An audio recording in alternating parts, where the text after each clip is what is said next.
अब हमारी machine learning में पहले तो हमने बेसिक कॉन्सेप्ट रिवाइज़ किए थे लीनियर अलजेब्रा के। अब हमारी समझे असल मशीन लर्निंग स्टार्ट हो रही है। इसमें हम सबसे पहले बात कर रहे हैं सुपरवाइज लर्निंग की। सुपरवाइज लर्निंग में क्या होता है, एक लर्निंग प्रोसेस है, ठीक है। सुपरवाइज वो इसलिए है कि उसको बता रहे हैं अगर आप ये करोगे, अगर आपको ये इनपुट दिया जाएगा तो उसके कोरिस्पॉन्डिंग आपका ये आउटपुट होना चाहिए या इस तरह का आउटपुट। उसको सुपरवाइज़ करके बताया जा रहा है कि अगर आपको बोला जाए x तो आपने y या y से मिलता जुलता कोई जवाब देना है, तो सुपरवाइज उसको लर्निंग मॉडल दे रहे हैं, लर्निंग एल्गोरिथम दे रहे हैं, ठीक है।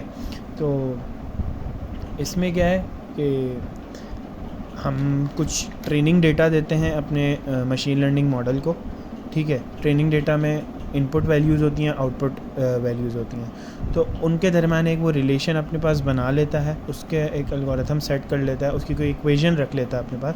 फिर उसको हम कोई भी इनपुट दें तो उसके कोरिस्पॉन्डिंग वो ऑप्टिमम या प्रेडिक्टेड आउटपुट वाई देता है, ठीक है। समझे, हमने कुछ ट्रेनिंग डेटा था बहुत सारा, ठीक है। ये ट्रेनिंग डेटा है, वो अपने मशीन लर्निंग एल्गोरिथम को दिया, उसने उससे समझे एक इक्वेशन बनाई f, ठीक है। अब इसको हम कोई भी इनपुट देंगे तो उसका वो एक प्रेडिक्टेड आउटपुट देगा। अब हम ये नहीं बोलेंगे कि ये जो आउटपुट है वो बिल्कुल असल सिनेरियो से मैच करता हुआ आएगा, वो एक प्रेडिक्टेड आउटपुट दे रहा है। तो हम प्रेडिक्टिव एनालिसिस कर रहे हैं मशीन लर्निंग में। तो इस तरीके से हमारी सुपरवाइज लर्निंग चलती है। इसमें सबसे पहले हम देखते हैं मॉडलिंग। हमने मॉडल करना है ना, हम क्या करें, असल में हम इस पे काम कर रहे हैं, इस पे काम करेंगे तो वो ये देगा, फिर इससे हम अपना बाकी का काम लेते रहेंगे।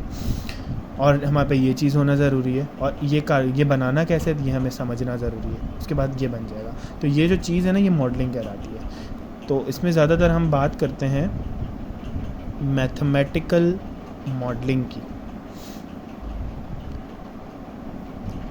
मैथमेटिकल मॉडलिंग या मॉडलिंग क्या है, हम रिलेशनशिप फाइंड कर रहे हैं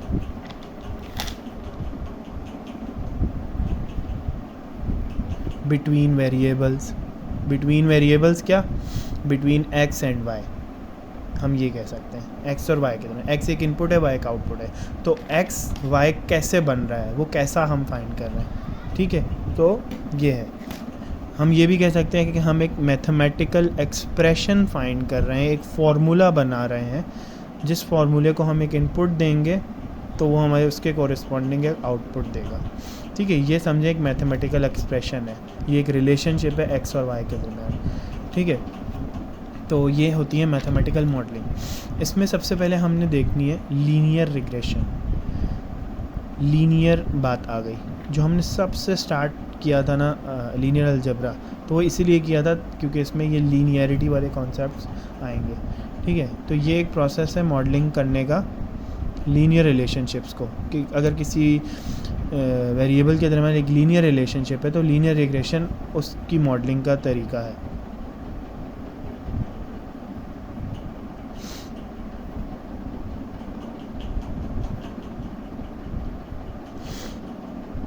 ठीक है, अब हमें पता है लीनियरिटी क्या है, एक कांस्टेंट चेंज आ रहा है, ठीक है।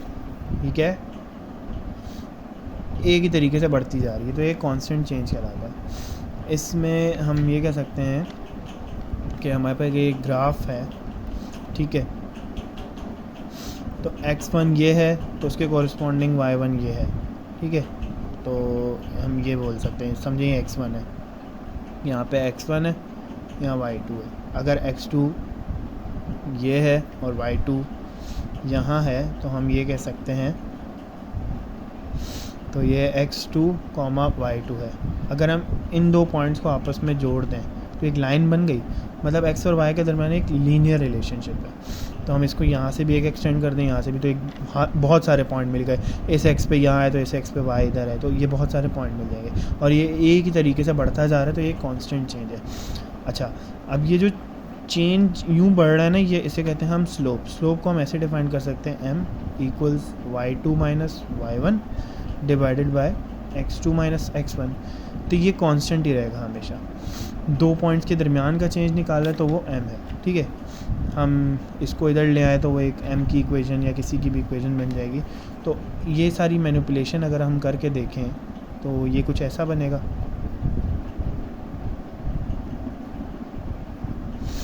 ठीक है। तो ये हम कहते हैं कि ये एक हमारे पास y है, ये एक हमारे पास m है और ये हमारे पास x है, y इक्वल्स टू mx। और अगर हम बोलें कि ये ओरिजिन से कितना दूर है, हमने एक ऑफसेट की बात की थी तो हम ये लगा देते हैं। तो ये हमारे पास एक बेसिक इक्वेशन है लाइन के लिए, ठीक है। तो लीनियर कोई भी मॉडल हमने अगर बनाना हो तो हम यही वाली इक्वेशन यूज़ कर सकते हैं। तो ये एक बेसिक मॉडल है लीनियर रिलेशनशिप फाइंड करने का या फॉर्म करने का, ठीक है। इसमें हम ये कह सकते हैं कि y x के प्रोपोर्शनल है या कुछ है। तो जो हमारे पे इनपुट वेरिएबल्स होते हैं हमें ml की टर्म में उन्हें फीचर्स कहते हैं और y को लेबल कहते हैं, सॉरी टारगेट वेरिएबल कहते हैं, ठीक है। अब अगर हम एक वो ले लें, डेटा ले रहे हैं हम बहुत सारा, ठीक, क्योंकि हमने क्या करना है, डेटा लेना है ट्रेनिंग का जो हमारे पास a है, ठीक है।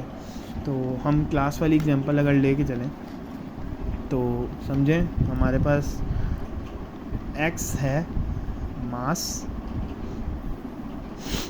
और y है डिस्प्लेसमेंट। ये हुक्स लॉ की एग्जांपल है, ठीक है। तो हमारे पास जो ट्रेनिंग डेटा है वो कह रहा है कि अगर मास जो है हमारे पास 0 होगा तो डिस्प्लेसमेंट 400 सेंटीमीटर्स पे चली जाएगी, ये 2 होगा तो 401, इसी तरीके से 4, 6, 8, 10 तो 402, 403, 404, 405 इस तरीके से बढ़ता जाएगा, ठीक है। अब हम क्या करते हैं, इसको हम अपनी मैथमेटिकल इक्वेशन में फिट कर लेते हैं जो कि हमारे पास थी y equals mx plus c।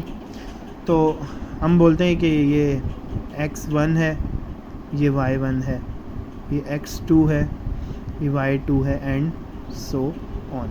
तो हम अगर y1 x1 लेते जाएं तो हम इनको इसमें डाल सकते हैं। तो हम क्या करें कि y 400 कब आएगा, जब m कुछ हो और x मेरे पास 0 आ रहा हो, और प्लस c अभी हम ऐसे ही रहने देते हैं, ठीक है। इस तरीके से हम इन सब को यूँ करके लिख लेते हैं एक बार, 401 m2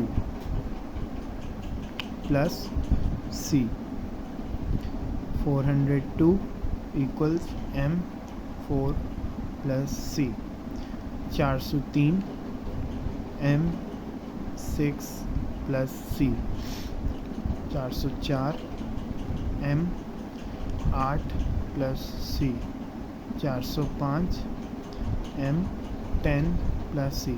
जितना भी ट्रेनिंग डेटा था हमने इसको इक्वेशन की फॉर्म में लिख दिया। अब हमें क्या करना है, हमें अपने इस लीनियर रिग्रेशन जो मॉडल है वो असल में काम कर रहा होता है मैट्रिक्स मैनिपुलेशंस पे। तो हमारे पास मैट्रिक्स मैनिपुलेशन का एक बेसिक वो है मॉडल जिसको हम यूँ लिखते हैं ax इक्वल्स टू b। इसमें a जो है हमारा, हमने क्या बात की थी, नॉन मैट्रिक्स होता है, नॉन डेटा होता है, तो वो असल में हमारा ये वाला डेटा है, ठीक है। और फिर b होता है जो नॉन वेक्टर होता है, और फिर x होता है जो अननोन होता है जिसे हमें फाइंड करना होता है। यहाँ पे अननोन वैल्यूज़ क्या है इस इक्वेशन में, m और c, तो असल में वो m और c हमारे पास अननोन वेक्टर में जाएंगी। यहाँ पे जो इनपुट डेटा है वो ये है और आउटपुट डेटा है वो ये। हमने क्या कहा था, ये आउटपुट वेक्टर है, तो हमें ये पता चल गया ये हमारे पास आउटपुट वेक्टर b होगा। अब ये जो है ना, ये इसके कोफिशिएंट और इस वाली वैल्यू के कोफिशिएंट वो सारे a में चले जाएंगे। अगर हम देखें ये सारे c कांस्टेंट है और इन सब के साथ कुछ भी नहीं लगा तो हम इसमें 1 सपोज कर सकते हैं। तो ये जो 1 है और ये जो नंबर्स हैं ये सारे हमारे a मैट्रिक्स की वैल्यूज़ बनेंगी। लेकिन उससे पहले हमें एक चीज़ देखनी होती है, वो ये होती है कि हम इसके ज़रिए किस तरीके से फाइंड कर सकते हैं। क्योंकि हमने यहाँ पे अगर a डेटा लिख दिया, b का लिख दिया, पहले तो हम इसको इसमें फॉर्म करके देख लेते हैं वो कैसे करेंगे। हमने क्या कहा कि कोफिशिएंट्स जो होते हैं वो हमारे a मैट्रिक्स में आते हैं, इक्वल्स की दूसरी साइड वाले, ठीक है। तो 0, 2, 4, 6, 8, 10, तो ये हम लिख लेंगे इधर 0, 2, 4, 6, 8, 10, ठीक है। और दूसरे सी के कोफिशिएंट सारे 1 है तो हम वो लिख लेंगे, ठीक है। फिर हमारे पास अननोन वेक्टर बनाना है x, तो वो हमारे पास क्या है, m का और c का। तो हम बोलेंगे पहला इसका कंपोनेंट है m, दूसरा इसका है c, और फिर हम अपना नोन वेक्टर लिख लेंगे। वो क्या है, 400, 401, 2, 3, 4, 5, ठीक है। ये हमने क्या कर लिया, a, x और b की फॉर्म में लिख लिया। अब हमें असल में क्या करना है, हमें x फाइंड करना है। कैसे करें, हमें ये करना पड़ेगा कि x को किसी तरीके से इधर अकेला छोड़ना पड़ेगा और ये a को उठा के उधर लेके जाना पड़ेगा। लेकिन स्केलर वर्ल्ड में देखें तो ये तो बहुत आसान होता है, लेकिन वेक्टर और मैट्रिक्स की मैनिपुलेशन में ये ऐसे नहीं कर सकते, इसके लिए पूरा काम करना पड़ता है। तो हम क्या कर सकते हैं कि इस चीज़ को यहाँ लेके आने के लिए हम ये कर सकते हैं कि इसका इन्वर्स ले लें इधर, और उधर भी उसको लेके जा सकते हैं फिर, ठीक है। लेकिन उसके लिए हमें एक ये काम करना पड़ेगा कि पहले हमें इस इक्वेशन को थोड़ा मैनिपुलेट करते हैं। वो कैसे करेंगे, ax इक्वल्स b को, इट विल बी डन कि इसको उधर लेके जाने के लिए ज़रूरी है कि हम इसको किसी तरीके से यहाँ से हटाएं। तो हम सबसे पहले तो ये करेंगे कि दोनों साइड्स को a के ट्रांसपोज से मल्टीप्लाई करा लेंगे, ठीक है।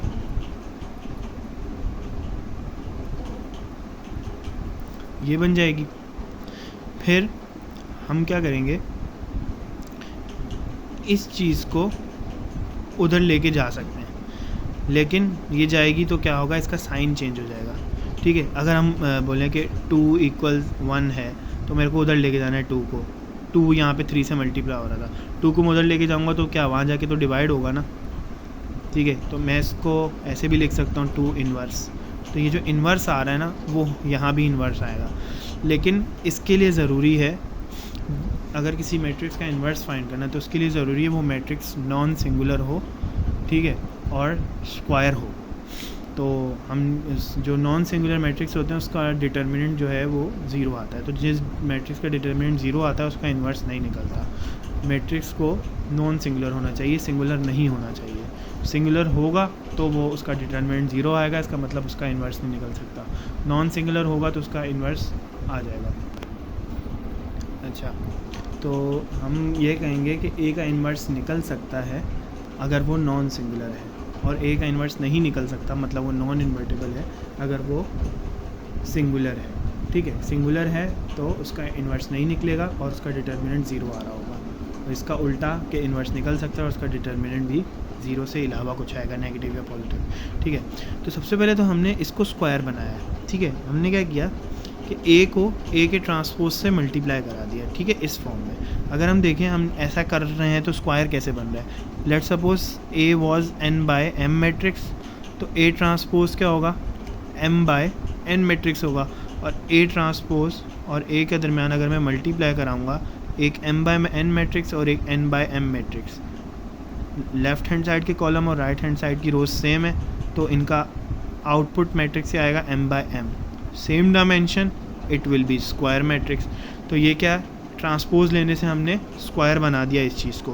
तो हम सिर्फ एक साइड ट्रांसपोज नहीं ले सकते थे, हमने इक्वल की दोनों साइड बैलेंसिंग के लिए ट्रांसपोज लिया। अब ये क्या है, ये स्क्वायर बन गया। हमने क्या कहा था, स्क्वायर मैट्रिक्स के इन्वर्स लेंगे, तो हम जो है अब इसका इन्वर्स भी ले सकते हैं क्योंकि ये स्क्वायर हो गया, ठीक है।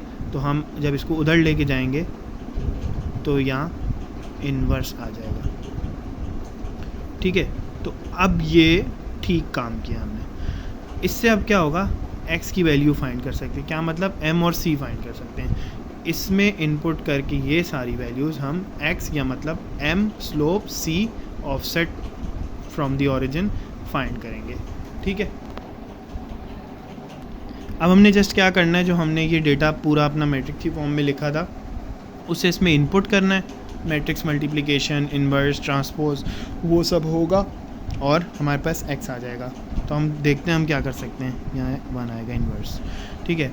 हमारे पास जो ए मैट्रिक्स था उसका सबसे पहले ट्रांसपोज लेना है। ट्रांसपोज में क्या होता है, जो रो है वो कॉलम बन जाती है, ठीक है। तो ये क्या होगा, ये पूरी जो पूरा कॉलम है वो रो की फॉर्म में आ जाता है और रोज़ कॉलम की फॉर्म में आ जाती है। तो अगर हम बोलें सिंपली ये कॉलम यू लिखेंगे, इस वर्टिकल चीज़ को हॉरिजॉन्टल करके लिख देंगे। तो 0 2 4 6 8 10 को हम पूरी रो में लिख देंगे। तो हम अगर यहाँ बोलेंगे x है तो यह आ जाएगा 0 2 4 6 8 10, ठीक है। और जो बाकी पूरी एक कॉलम है वंस का, वो एक रो बन जाएगा, ठीक है। ये हमने एक निकाल लिया ए का ट्रांसपोज, और ख़ुद ए वैसे का वैसे ही है, तो इसी तरीके से यहाँ पे दोबारा ए उतार देंगे। 0 2 4 6 8 10 1 1 1 1 1 1, ठीक है। और इन दोनों का हमने क्या मल्टीप्लाई करने के बाद क्या करना है, इन्वर्स करना है। तो यहाँ एक ब्रैकेट लगा देते हैं और बाहर इन्वर्स लिख देते हैं। तो ये दोनों मल्टीप्लाई होंगी और इन्वर्स आ जाएगा, ठीक है। फिर वही चीज़ है आगे, मैं बाकी चीज़ यहाँ लिख रहा हूँ। ये जब आएगा तो इसको मल्टीप्लाई कर देंगे A transpose multiply by B से। तो ए ट्रांसपोज हमने अभी निकाला था, वो क्या आया था, 0 2 4 6 8 10। ये मैंने 7 लिख दिया, ये अलग अलग है, 8 अलग है 10 अलग है, 1 1 1 1 1 1, ठीक है। ये हमारे पे एक ट्रांसपोज आ गया, और बी हमने वेक्टर ऐसे ही लिख देना है जो यहाँ लिखा हुआ है। बी वेक्टर क्या है, 400 401 402 403 404 405। अब हमने क्या करना है, सिंपल, यहाँ मैट्रिक्स मल्टीप्लिकेशन हो रही है, यहाँ मैट्रिक्स मल्टीप्लिकेशन हो रही है, इसका आउटपुट आएगा तो इन्वर्स निकलेगा, ठीक है। इन्वर्स निकलने के बाद फिर एक मैट्रिक्स आएगा, उसको इस वाले आंसर के साथ मल्टीप्लाई करेंगे। समहाउ आखिर में हमारे पास एक वेक्टर बचेगा। हमें ये कैसे पता चल रहा है कि एक वेक्टर ही बचेगा, वो हम अभी हिसाब लगा लेते हैं। ये क्या है, 1 2 3 4 5, कितनी वैल्यूज़ हैं, 2 2 4 5 6, 2 रोज़ हैं 6 कॉलम्स हैं। यहाँ पे क्या है, 6 रोज़ हैं और 2 कॉलम्स हैं। तो आंसर क्या आएगा, 2 बाई 2 मैट्रिक्स, स्क्वायर मैट्रिक्स आ गया। स्क्वायर मैट्रिक्स का इन्वर्स फाइंड करेंगे, स्क्वायर मैट्रिक्स का इन्वर्स भी एक स्क्वायर मैट्रिक्स ही आएगा, ठीक है। अगर हम इधर देखें तो क्या है, ये 2 रोज़ 6 कॉलम्स, 6 रोज़ 1 कॉलम है। इनका आंसर क्या आएगा, 2 बाय 1। तो ये क्या आएगा, 2 रोज़ 1 कॉलम का वो आ जाएगा, वेक्टर आ जाएगा, ठीक है। मतलब 2 एंट्रीज़ होंगी, 2 लाइन होगी और एक एक नंबर होगा, ठीक है। तो हमारे पास यहाँ पे 2 बाई 2 मैट्रिक्स, यहाँ पे 2 बाई 1 वेक्टर, और जब इन दोनों को मल्टीप्लाई करेंगे तो इनका भी सेम है। तो आंसर क्या आएगा, 2 by 1 which will be a vector x। तो इन सब की मैनिपुलेशन के बाद हमारे पास जो आंसर आएगा वो आएगा 2 बाई 1 वेक्टर, ठीक है। तो अब हम इनकी मैनिपुलेशन देख लेते हैं। अच्छा, हम ये भी कर सकते हैं कि हमने प्रॉपर्टी पढ़ी थी एसोसिएटिविटी की, उसने क्या किया था, आप इसको अलग से कर लें, इसको अलग कर लें, ठीक है। तो ये दोनों काम हो सकते हैं। तो मैं क्या करूँगा, एक ही प्रोसेस में इन दोनों को मल्टीप्लाई करूँगा, इन दोनों को मल्टीप्लाई करूँगा, तो काम मेरा जल्दी भी हो जाएगा और आसान भी हो जाएगा, ठीक है। अब नेक्स्ट मैं देखता हूँ इनकी मल्टीप्लिकेशन कैसे करनी है। अब सिंपली हम क्या करेंगे, ये मल्टीप्लिकेशन करा देंगे। मल्टीप्लिकेशन हमें आती है कैसे, first row first column, second row first column. पहले मैं इन दोनों की मल्टीप्लिकेशन करूँगा, फिर इन्वर्स करूँगा, फिर इन दोनों की मल्टीप्लिकेशन होगी और जो आंसर आएंगे आपस में एक वेक्टर बच जाएगा। यहाँ मैं लिख देता हूँ x। मुझे पता है ये क्या है, एक 2 बाई 6 है, ये 6 बाई 2 है, तो 2 बाई 2 मैट्रिक्स आएगा। तो मैं अब इसकी मल्टीप्लिकेशन कराता हूँ। मैंने क्या करना है, फर्स्ट रो को फर्स्ट कॉलम से मल्टीप्लाई कर देना और सबको ऐड कर देना है। तो क्या मतलब है, मैं इसका इससे डॉट प्रोडक्ट निकाल रहा हूँ। तो 0 0 ज़ा 0, 2 2 ज़ा 4, 4 4 ज़ा 16, 6 6 ज़ा 36, 8 8 ज़ा 64 प्लस 100, ठीक है। ये हो गया ये। अब फर्स्ट रो को सेकंड कॉलम से मल्टीप्लाई कराएंगे तो क्या आंसर आएगा, 1 से ही मल्टीप्लाई हो रहा है तो सेम आ जाएगा।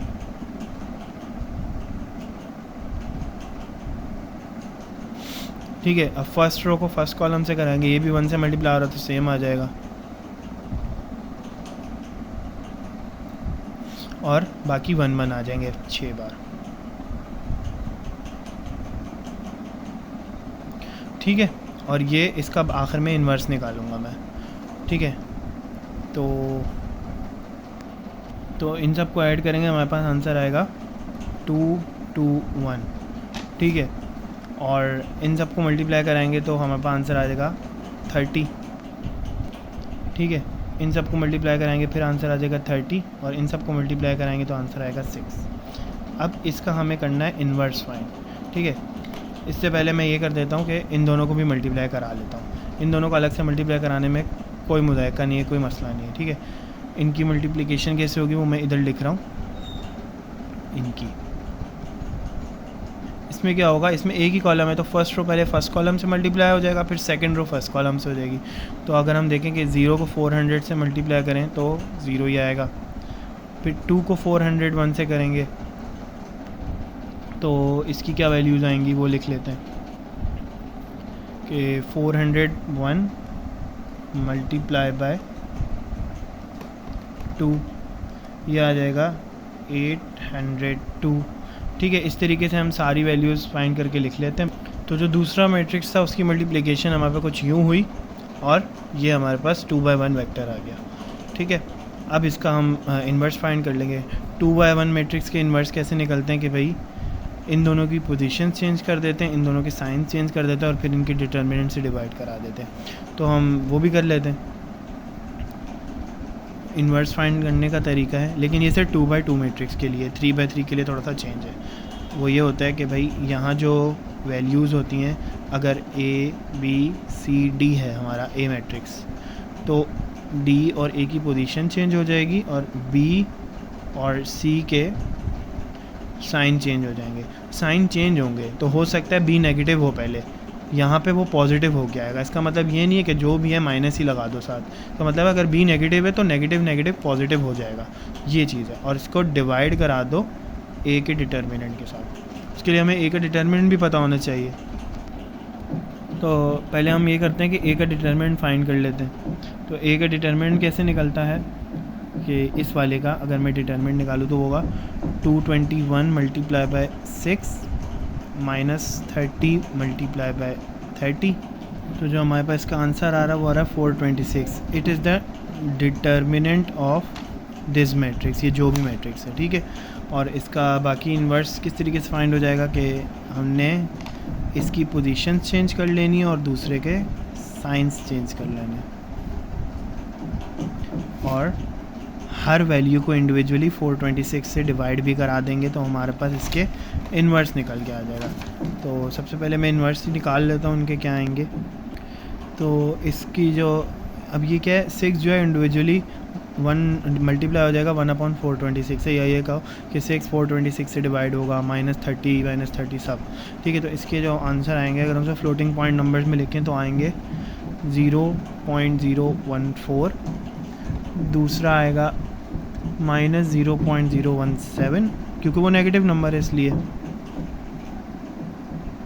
ये भी वही आ जाएगा। और तीसरा आएगा 0.5187,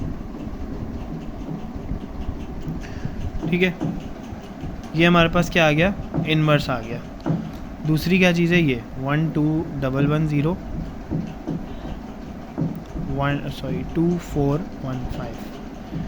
इन्वर्स फाइंड कर लिया। ये वाले जो दो मैट्रिक्स थे वो, अब इन दोनों को अगर मल्टीप्लाई करेंगे तो हमारे पास आंसर एक वेक्टर आ जाएगा, ये एक्स है, ठीक है। अब हम इन दोनों को मल्टीप्लाई करा लेते हैं। मल्टीप्लाई कराएंगे तो आंसर एक आ जाएगा। तो इन दोनों मैट्रिक्स को अगर मल्टीप्लाई करें तो हमारे पास आंसर आ रहा है 0.4929 और 400.03। It is M and this is C। तो ये हमारे पास M और C आए हैं। ये M और C असल में हमारे पास हैं पैरामीटर्स ऑफ आवर मॉडल।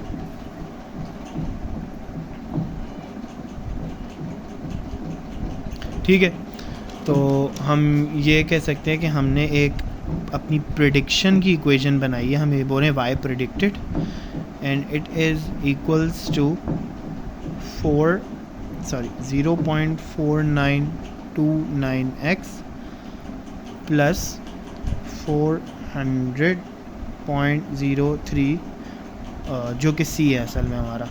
तो हम अब हम क्या करेंगे, ये हमारा ट्रेनिंग की थी जिस हमने मॉडल की, हमारे पे ये ट्रेनिंग डेटा था, ठीक है। उससे हमने एक मैथमेटिकल इक्वेशन निकाली, इसका स्लोप एम सी ये आया। अब हम इसमें फ्यूचर की कोई भी एक इनपुट वैल्यू देंगे तो हमें इसकी एक सूटेबल प्रिडिक्टेड वैल्यू का आंसर देगा हमारे ट्रेनिंग डेटा के हिसाब से। तो इसलिए जितना ज़्यादा ट्रेनिंग डेटा देंगे, जितना ज़्यादा एक्यूरेट और अच्छा ट्रेनिंग डेटा देंगे, तो उतनी अच्छी हमारे पे एक इक्वेशन आएगी जिसकी वजह से हमारा मॉडल ज़्यादा अच्छे प्रेडिक्शंस आंसर दे सकेगा, ठीक है।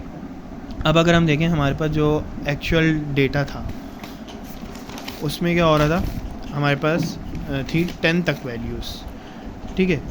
तो हम क्या कह रहे थे कि 10 डालें तो 405 डिस्प्लेसमेंट आएगी। तो हम इससे नेक्स्ट चेक कर लेते हैं। हम क्या करते हैं, इससे नेक्स्ट वाली वैल्यू चेक कर लेते हैं कि मतलब हमने 11 दिया तो क्या आउटपुट आ रहा है, या हम इनमें से भी कोई एक वैल्यू दे देते हैं, क्योंकि ये जो हमारे पास इक्वेशन आई है एक प्रिडिक्टिव एनालिसिस दे रही है, ये एक्चुअल आंसर नहीं देगी। तो हो सकता है हम 10 डालें तो वो 405 एक्यूरेट ना आंसर दे, थोड़ा सा चेंज है, वो स्लाइट एरर के साथ आंसर देगी। तो अगर हम बोलें कि हमारे अगर हम अपना मॉडल का अगर रिलेशनशिप देखें तो वो यही है कि x एक नंबर बढ़ता है तो y भी एक नंबर ही बढ़ रहा था, ठीक है। तो हम अगर बोलें कि x अगर 10 था तो हमारे पास y ने आंसर जो दिया था वो दिया था 405 और एक y प्रिडिक्टेड आया है। हमने बोला अगर मैं x 11 डालूँ, लेकिन 11 में किस में डालूँगा, इस इक्वेशन के लिए बोलूँगा, ठीक है। तो उस इक्वेशन में अगर x में 11 इनपुट करता हूँ तो वो क्या आंसर देगी, तो वो देख लेते हैं। 0.4929 जो हमारी इक्वेशन आई थी उसमें हमने x पुट किया 11 और प्लस किया 400.03 के साथ, तो हमारे पास जो आंसर आया है वो आया है 405.4519, ठीक है। और जो हम सोच रहे हैं कि हमारा जो एक्चुअल आंसर आना चाहिए वो आंसर आना चाहिए था 406, जबकि हमारा आंसर ये आया। अगर हम इसमें 10 डालते हैं, जो हमें पता है हमारा ट्रेनिंग डेटा जो असल डेटा था,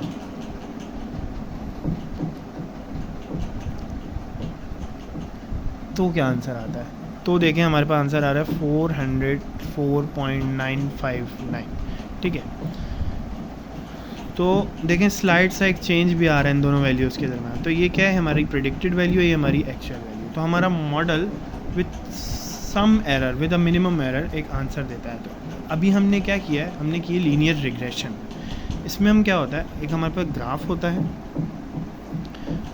कुछ पॉइंट्स होते हैं हमारे ग्राफ में, ठीक है। ये सारा हमारा ट्रेनिंग डेटा है, इस पर हम एक लाइन को फिट करते हैं जो हमारे पास एक लीनियर रिग्रेशन मॉडल बन जाता है। ये लाइन हम इन पॉइंट्स पे फिट करते हैं ताकि फिर ये इस लाइन से हम अपने फ्यूचर के एनालिसिस करते हैं। तो हमें ये लाइन इस तरीके से इन पॉइंट्स के दरमियान फिट करनी होती है कि बहुत मिनिमल से एरर के साथ हमें आंसर दे, ताकि हम एक ऑप्टिमम आंसर अपने यूज़र को या जिस किसी के लिए हमने मशीन लर्निंग मॉडल बनाया उसको दे सकें। तो हमारे पास असल में ये हुआ है, ये हमारे पास जो पॉइंट थे वो थे मास के और डिस्प्लेसमेंट के। फिर हमने उस पर एक लाइन फिट की, जो हमारे पास लाइन आई थी ये हमारे पास लाइन फिट हुई है इनके दरमियान। फिर हम इसके भरोसे पे चलेंगे कि भाई ये हमें आउटपुट देगी किसी भी इनपुट पे, तो विद सम एरर ही देगी, लेकिन ये है कि किसी हद तक करीब रखना है। तो अब ये लाइन कितनी बेहतर फिट करनी है हम नेक्स्ट में वो देखेंगे। अभी हमने सिर्फ देखा कि इस लाइन को बनाते कैसे हैं, इसके पैरामीटर्स फाइंड कैसे करते हैं। अब हमने देखना है कि ये लाइन कितनी ऑप्टिमल आंसर दे रही है, वो किस तरीके से हम आइडेंटिफाई करें और श्योर करें अपने मॉडल में कि ये लाइन कितने अच्छे आंसर देगी, कितना एक्यूरेट की तरफ आंसर देगी। तो अब हमने वो देखना है। अभी जो हमारे पास लाइन आई है, it is not answering us accurate values, क्योंकि जो हमारे पास ट्रेनिंग डेटा था वो उसका भी अलग आंसर दे रही है, उसका भी 405 आंसर दिया। तो अब हमने देखना है कि हम उसको किस तरीके से फिट करें कि ये हमारे मॉडल की ओरिजिनल डेटा की बेसिस पे एक एक्यूरेट या सही आंसर दे सके। अच्छा, अब हम जो देख रहे थे हमने अभी देखा कि हमारे पास एक इक्वेशन होती है, जिस इक्वेशन से हमने फाइंड किया है, हमारा मॉडल को ट्रेन किया है, वो थी ये। इसे हम क्या कहते हैं, नॉर्मल इक्वेशन, ठीक है। नॉर्मल इक्वेशन, कैरेक्टरिस्टिक इक्वेशन के मल्टीपल नाम होते हैं, लेकिन ये नॉर्मल इक्वेशन है, ठीक है। हमने क्या किया था, दो पैरामीटर्स थे हमारे पास, m1 और c, ठीक है। हमारे पास मल्टीपल भी हो सकते हैं कि अगर हमारे ट्रेनिंग डेटा में अगर सिर्फ x नहीं जा रहा, साथ साथ एक और वेरिएबल जा रहा है, ठीक है, तो हमारे पास पैरामीटर्स बढ़ भी सकते हैं। वो कैसे कि अभी तो हमारे पास क्या था, y था, m था, x था, c था, ठीक है, m और c, सॉरी, ठीक है। अब हम बोलें कि हमारे पास सिर्फ एक x नहीं है, x1 और x2 दो वैल्यूज़ है जो इनपुट जाएंगी, तो फिर हम ये कह सकते हैं कि m x1 plus m x2 plus c, ये सो ऑन चलता रहेगा। अब इसमें हम ये कह सकते हैं कि m2 है, ये m1 है, ये m1 था, तो इस तरीके से ये चलता रहेगा। जितना ट्रेनिंग डेटा डबल होता रहेगा उतने पैरामीटर्स बढ़ते रहेंगे, लेकिन इस इक्वेशन को कोई फ़र्क नहीं पड़ेगा क्योंकि नॉर्मल इक्वेशन है, क्योंकि हम इसको देखें या वेक्टर को देखें, हम उसकी डायमेंशंस तो बढ़ा ही सकते हैं, उससे कोई मसला नहीं आएगा। Normal equation gives the least square solution, ठीक है। अच्छा, ये जो आंसर्स देती है वो हमारे कहलाते हैं least square solutions through linear regression, ठीक है। अब हमने क्या करना है कि हमने एक अच्छा मॉडल ट्रेन करना है। उसके लिए हम क्या करेंगे कि हमारा एरर बहुत कम आए, मतलब हमने क्या कहा, जो हमारी लाइन फिट हो रही है तो वो हमारे जो एरर रेट है वो कम दे, वो फाइंड कैसे करते हैं। इस तरीके से अगर हम बोलें हमारे मॉडल में ये पॉइंट है, ठीक है, ये वो पॉइंट है कि हमने ये x डाला तो उसने ये आंसर दिया, तो ये तो एक एक्यूरेट आंसर आएगा। लेकिन जो हमारी इक्वेशन की लाइन फिट हुई है उसकी बेसिस पे हम जब ये x डाल रहे हैं तो वो यहाँ इन आउटपुट दे रही है, तो यहाँ से यहाँ तक का जो डिस्टेंस है ना, ये कहलाता है एरर। इसी तरीके से बहुत सारे पॉइंट्स हैं जिनमें एरर्स आते हैं, तो हमें अब ये एरर को मिनिमाइज़ करने की तरफ जाना है। इसे कहते हैं लॉस या कॉस्ट फंक्शन बेसिकली कहते हैं। तो अब हम एक कॉस्ट फंक्शन को कंस्ट्रक्ट करेंगे, फिर उसको हम मिनिमाइज़ करेंगे ताकि हमारा मॉडल अच्छा ट्रेन हो सके। तो हम ज़्यादातर j ऑफ x लेते हैं क्योंकि x हमारे पास पैरामीटर्स हो जाएंगे, उन पैरामीटर्स को ही हमने इतना अच्छा बनाना है कि वो हमारे एरर बहुत कम दे। तो ये हमारा हो जाएगा एक कॉस्ट फंक्शन या एरर फंक्शन, ठीक है। तो ये समझे, ये एरर का एक फंक्शन है। तो हमने इसको इस तरीके से मॉडल करना है कि हमारे पास ये जितने भी पॉइंट्स हैं, इन पॉइंट्स के एक तो एक्चुअल आंसर और प्रेडिक्टिव आंसर्स, उनके दरम्यान डिफरेंसेस निकालने हैं। तो ये वाली जो इक्वेशन आई थी हमें दे रही थी प्रेडिक्टिव आंसर, और ओरिजिनल जो थी हमारे पास वो थी y, जो हमारे पास ओरिजिनल आंसर आ रहा है या ऑब्जर्व किया हुआ डेटा वो वाला। इन दोनों के दरम्यान डिफरेंस निकालेंगे। अब ये क्या होगा कि डिफरेंस जो है नेगेटिव भी आ सकता है, पॉजिटिव भी आ सकता है, तो उसकी इन चीज़ों से बचाने के लिए हम क्या करते हैं, इनको स्क्वायर कर देते हैं ताकि पॉजिटिव भी आए, होगा तो सभी बढ़ जाएंगे, तो ये कॉमन है। और इनके दरमियान इन सब को सम कर देते हैं, इन सारे डिफरेंसेस को सम करना है और इनकी वैल्यूज़ को हाफ़ कर देना है। ये हम देखेंगे ये हाफ़ क्यों किया है, आगे जब इनके चेंजेस लेंगे, डेरिवेटिव्स लेंगे, तो ये टू आपस में खुद ही कैंसिल हो जाएंगे, ठीक है। तो ये हमारे पास हो जाएगा हमारा cost function, error function, loss function, बहुत सारे नाम हैं, ठीक है। अब हमने इस मॉडल में देखें, ये जो हमारी इक्वेशन आई थी ना, इसमें हम ये बोल सकते हैं कि j of x equals to 1/2 summation, हम इसकी जगह अपनी जो इक्वेशन हमने बनाई थी वो रख देते हैं 0.4929x प्लस 400.03 माइनस y वो जो हमारी ओरिजिनल आंसर्स हैं, ठीक है। तो हमने ये वाली चीज़ों को इतना मिनिमाइज़ कराना है, मतलब इतना इस तरह की वैल्यूज़ आएँ कि हमारा एरर बहुत ही कम रह जाए, तो हमने ऐसे फाइंड करना है, ठीक है। तो अब नेक्स्ट में देखेंगे कि हम जो है अपना ये एरर कैसे मिनिमाइज़ करेंगे इस फंक्शन के अंदर रहते हुए।